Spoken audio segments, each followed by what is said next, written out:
सादर प्रणाम। मैं हूं हिमांशु द्विवेदी और स्वागत है आपका हमारे खास करके सार्थक संवाद में। सार्थक संवाद के तहत आज हमारे साथ में हिमाचल के मुख्यमंत्री जयराम ठाकुर हैं। जयराम ठाकुर जी की पहचान भारत की राजनीति में एक सौम्य राजनीतिज्ञ की है। 4 साल से हिमाचल प्रदेश उनके नेतृत्व में आगे बढ़ रहा है, तो उनसे समझने की कोशिश करते हैं 4 साल की उपलब्धियों को लेकर। आज वह दिल्ली प्रवास पर है, तो बहुत बहुत स्वागत है जयराम जी हमारे साथ में।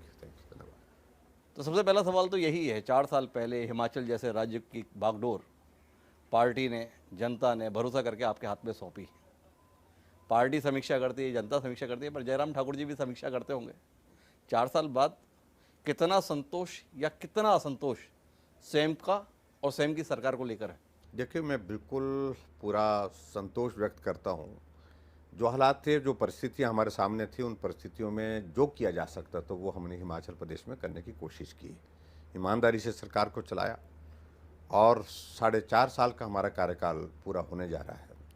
4.5 साल के कार्यकाल में भी कोई मुख्यमंत्री पर उंगली उठा करके नहीं कह सकता है, सरकार के ऊपर उंगली उठा करके नहीं कह सकता है कि आपने ये किया। तो ऐसी बात को लेकर के कोई भी आरोप, जिसको मैं कह सकता हूँ, सरकार के ऊपर नहीं है। कहने के लिए राजनीतिक लोगों के खिलाफ हमेशा कुछ न कुछ कहा जाता है, लेकिन कहना एक बात होती है, तथ्य अलग बात होती है। तो ऐसी परिस्थिति में ये हिमाचल के इतिहास में बहुत लंबे अंतराल के बाद ये देखने को मिला है। अन्यथा 2 महीने 3 महीने के बाद सरकार के खिलाफ गंभीर आरोप हो जाते थे और चुनाव आते आते चुनावी वर्ष में तो वो आरोप जो है पहाड़ की तरह खड़ा हो जाता था सामने।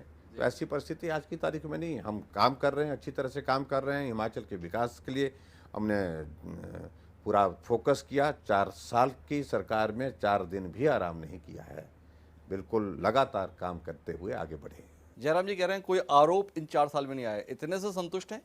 या जिस स्थिति में हिमाचल मिला था और आज हिमाचल जिस स्थिति में, उसमें बताने के लिए भी जयराम जी के पास कुछ ऐसा है कि देखिए ये था और अब ये हो गया है?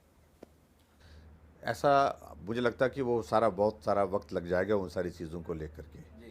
हमने पिछली सरकार का कार्यकाल का अगर हम जिक्र करें, एक भी इनिशिएटिव हिमाचल प्रदेश में कोई नई योजना के रूप में, नया एक कोई इस प्रकार से जिसको कह सकते हैं नए विजन के साथ कोई काम शुरू किया, कोई योजना शुरू की, इस प्रकार से एक उदाहरण नहीं है। हमने हिमाचल प्रदेश में जनमंच की शुरुआत की। हमने जो है पेंशन की व्यवस्था 70 साल से ऊपर की थी, लेकिन अब 60 साल से ऊपर कर ली। हमने हिमाचल प्रदेश में हर घर को गैस का चूल्हा पहुंचाने में सफलता हासिल की। 3,25,000 गैस के चूल्हे हमने हिमाचल ग्रामीण क्षेत्रों में, जो दूर दराज के इलाके में रहते थे, गृहिणी सुविधा योजना के अंतर्गत उपलब्ध कराए। हमने हिमाचल प्रदेश में नई योजना हिम केयर की शुरुआत की, आयुष्मान भारत की तर्ज पर। उसमें 2,30,000 लोगों का मुफ्त इलाज हिमाचल प्रदेश में अभी तक हम करने में सफल हो गए। और हिमाचल प्रदेश में हमने मुख्यमंत्री स्वावलंबन योजना शुरू की, जिस योजना के अंतर्गत नौजवानों को अपना काम अपने पांव पर खड़े होने के लिए मददगार हो सके, उस दृष्टि से हमने हिमाचल प्रदेश में काम करने की शुरुआत की। हमने हिमाचल प्रदेश में सहारा योजना के माध्यम से गरीब आदमी के लिए जो बिस्तर पर पड़ा उसका इलाज चल रहा है और उसके लिए 3,000 रुपये हर महीने के उसके खाते में डाल रहे हैं। हमने हिमाचल प्रदेश में शगुन योजना की शुरुआत की, जिस दिन गरीब बेटी की शादी होगी बीपीएल परिवार की, 31,000 रुपये सरकार की ओर से उसके खाते में डाले जाएंगे। ऐसे एक नहीं अनेक इनिशिएटिव्स, अनेक इनिशिएटिव्स। आप देश से अलग भाषा में बात कर रहे हैं। देश में बाकी मुख्यमंत्रियों से बात करते तो बोलते हैं अरे आप देख ही रहे हैं पिछले 2.5 साल से तो कोरोना चल रहा है, अब कोरोना में हम सर्वाइव कर गए, यही बहुत बड़ी बात है। आप उपलब्धियां गिना रहे हैं, तो जब कोरोना था तब इतनी उपलब्धियां हैं, तो कहीं आपको लगता है कि अगर कोरोना नहीं होता तो कहानी कुछ और हो सकती थी? तो स्वाभाविक रूप से ये मलाल जिंदगी में हमेशा रहेगा कि अगर सामान्य परिस्थिति में हमको काम करने का अवसर प्राप्त हुआ होता तो हालात कुछ अलग तरह के होते। लेकिन फिर भी कोरोना को भी हमने चैलेंज के रूप में लिया।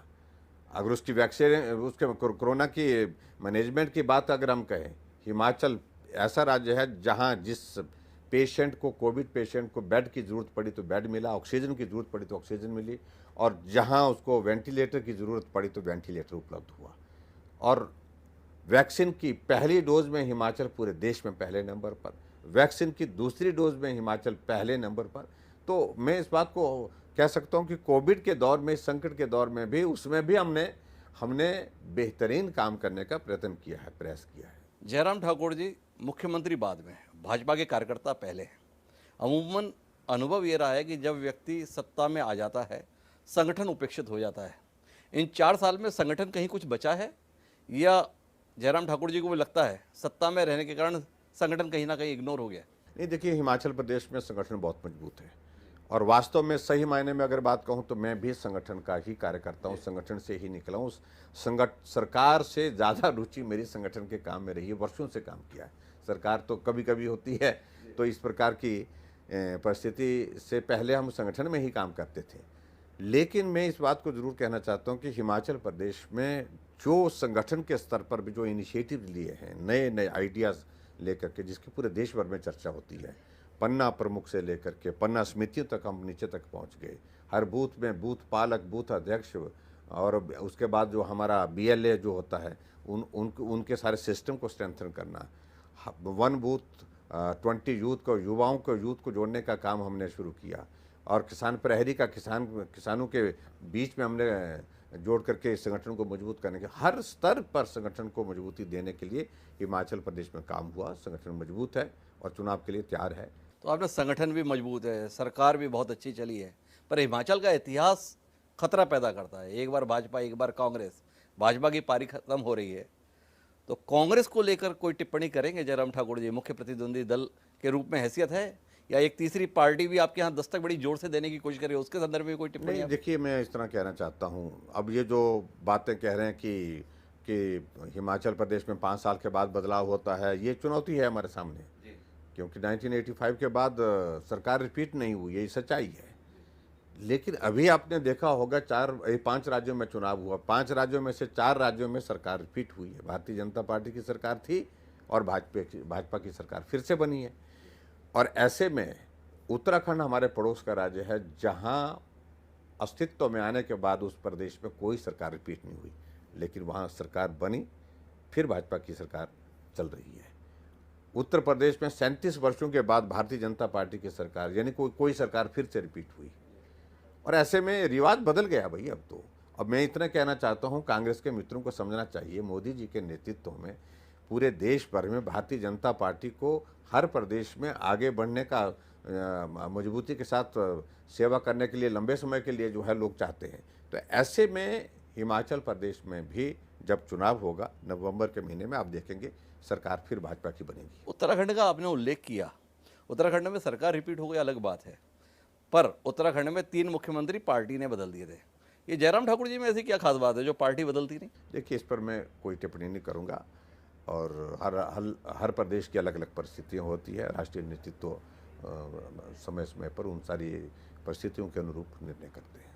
लेकिन कुल मिला के पार्टी का लगातार भरोसा है। आज पार्टी के राष्ट्रीय अध्यक्ष भी आपके राज्य से हैं, तो कुल मिलाकर इतने बड़े नेताओं की मौजूदगी के बावजूद भी आपके प्रति पार्टी का भरोसा बना रहता है। कोई तो आपके जहन में भी आता होगा विचार कि क्या ऐसा काम है जिसके चलते पार्टी के स्तर पर यह भरोसा आपको प्राप्त है?